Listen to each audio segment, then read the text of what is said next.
2010 সালের 11 অক্টোবর হাতে লেখা সবুজ পাসপোর্ট নবায়ন করতে যান, যেটা নাকি সাধারণ পাবলিকের জন্য।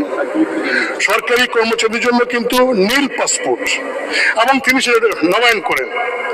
মানে স্পিকার, তিনি যখন ডিজি র্যাব তখনও সেই সবুজ পাসপোর্ট, এবং সেইখানে কি লেখা, পেশা হিসাবে প্রাইভেট সার্ভিস। মানে স্পিকার, ডিজি র্যাব একজন এডিশনাল আইজি, তার পাসপোর্টে লেখা প্রাইভেট সার্ভিস।